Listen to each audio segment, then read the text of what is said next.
আমরা একটা রাজনৈতিক দল এবং এই রাজনৈতিক দলের নিবন্ধিত রাজনৈতিক দল এবং এই দলটি তার স্বাভাবিক কর্মকাণ্ড পরিচালনা করবে, এতে কোনো আইনগত কোনো বাধা নেই।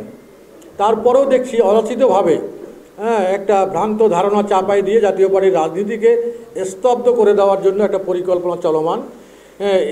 তার বিরুদ্ধে যাতে আমরা সোচ্চার হতে পারি, নিজস্ব শক্তিমত্তা দিয়ে এই ধরনের অবৈধ শক্তিকে যাতে আমরা প্রতিহত করতে পারি, সে বিষয়ে একটা আমাদের আলোচনা আছে। দ্বিতীয় বিষয়টা হলো যে আমাদের প্রত্যেকটা জেলায় সাংগঠনিক অবস্থা কি, এবং যদি আমাদের সামনে নির্বাচন, ফেব্রুয়ারির নির্বাচন হয়, সেই নির্বাচনে আমাদের সম্ভাব্য প্রার্থী তালিকাও আমরা চূড়ান্ত করার জন্য জেলা কমিটিকে অনুরোধ করা হয়েছে। জেলা কমিটির সুপারিশ পেলে আমরা সে তদন্ত করে দেখব যে তাদের সুপারিশটা সঠিক কিনা, যাচাইপূর্বক আমরা কেন্দ্রীয় কমিটিকে সুপারিশ করব প্রার্থীর তালিকা হিসাবে। সব প্রস্তুতি জাতীয় পার্টির আছে, কিন্তু দুঃখজনকভাবে হলেও সাম্প্রতিক সময় যে ঘটনাগুলো আমরা লক্ষ্য করছি, যে স্বাধীনতার পক্ষের শক্তি, বিশেষ করে মুক্তিযোদ্ধাদের, সর্বকালের সর্বশ্রেষ্ঠ সন্তান আমাদের পার্টির চেয়ারম্যান যাদেরকে উপাধি দিয়েছেন, এই মুক্তিযোদ্ধাদের উপরে একটা সহিংসতা, তাদের কণ্ঠ স্তব্ধ করে দেওয়া, তাদেরকে হেনস্থা করা, তাদের গালে জুতা মারা, তাদের গলায় জুতার মালা পরানো, টুটি চেপে ধরা, এই ধরনের দৃষ্টান্ত আমরা দেখছি। এটা একটা ভালো লক্ষণ নয়। এটা বাংলাদেশের এই লাল সবুজের পতাকা, এই স্বাধীন ভূখণ্ড যারা নিয়ে আসে, নিজের বুকের তাজা রক্ত ঢেলে দিয়ে এই দেশটা তারা তৈরি করেছে, তাদের প্রতি আমি জাতীয় পার্টির পক্ষ থেকে গভীর শ্রদ্ধা জানাচ্ছি।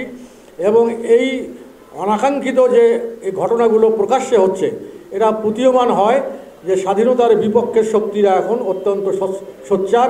তারা স্বাধীনতার পক্ষের শক্তি, ৭১-এর শক্তিকে বিলুপ্ত করার জন্য একটা মিশন নিয়ে তারা নামছে। আমরা এই স্বাধীনতার পক্ষের শক্তির সঙ্গে আসি এবং এই মুক্তিযোদ্ধাদের সঙ্গে আসি। এই দেশ বিনির্মাণে যারা প্রাথমিকভাবে এই দেশটাকে আমাদের যারা উপহার দিয়েছে, তাদের প্রতি আমাদের গভীর শ্রদ্ধা জানাচ্ছি এবং আমরা তাদের সাথে আছি, এই বিষয়টা আমরা উল্লেখ করেছি। আর তৃতীয়ত, সাংগঠনিক অবস্থা জোরদার করা।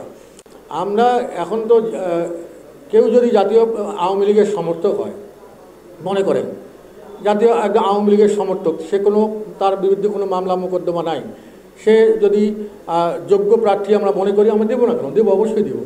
হ্যাঁ, আমাদের ক্যান্ডিডেট ক্রাইসিসকে ওভারকাম করার জন্য আমরা অবশ্যই করবো। অনেক জেলা আছে, যেমন ৩০০ আসনে আমরা প্রার্থী দিব। এখন জাতীয় পার্টির প্রার্থীর চাইতে যদি ভালো শক্তিশালী প্রার্থী পাওয়া যায়, আমরা সে যদি ক্লিন ইমেজ থাকে, তার বিরুদ্ধে যদি কোনো সহিংসতার অন্য কোনো আলামত না থাকে, অবশ্যই পাবেন, দেবো না কেন?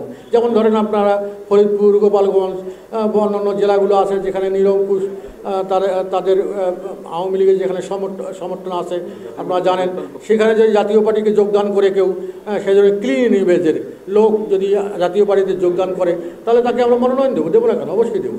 হ্যাঁ, জাতীয় পার্টি কোনো সময় কারো অনুকম্পার পাত্র হয়ে রাজনীতি করে নেই। আমরা এককভাবে রাজনীতি করেছি, হয়তোবা জোট মহাজোট হয়েছে, কিন্তু কারো পেটের ভিতরে গিয়ে জাতীয় পার্টি কোনো সময় রাজনীতি করে নেই। এখানে বিএনপি মনে করছে উনি টোটাল ব্রিফিংটা শোনেন নাই, শুধু মুখটা বলছেন।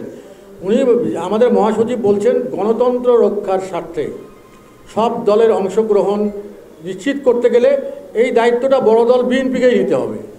হ্যাঁ, তার কারণ আপনারা দেখেন যে বিএনপির অনেক বিরোধিতা করার কারণে অনেক ডিসিশন কিন্তু চেঞ্জ হয়েছে। যেমন আমাদের প্রেসিডেন্ট চুপ্পু সাহেবকে সবাই সরানোর জন্য একেবারে মব করেছিল, কিন্তু বিএনপি সেখানে নাকচ করেছে। সে কিন্তু চুপ্পু সাহেব এখনও কিন্তু প্রেসিডেন্ট আছে।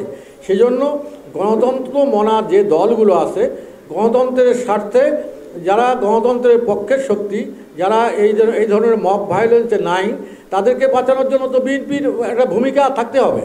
তা না হলে তো বিএনপি একা হয়ে যাবে। ভবিষ্যৎ মনে করেন যে যদি সামনে নির্বাচন হয়, সেখানে জাতীয় পার্টি থাকলো না, থাকলো কে? ইসলামী ঐক্যজোট, জামাতি ইসলাম, চরমনাই, তারপরে তোমার এনসিপি, গণ অধিকার পরিষদ, এই দলগুলো থাকতেছিল। আর থাকতেছে একদিকে বিএনপি।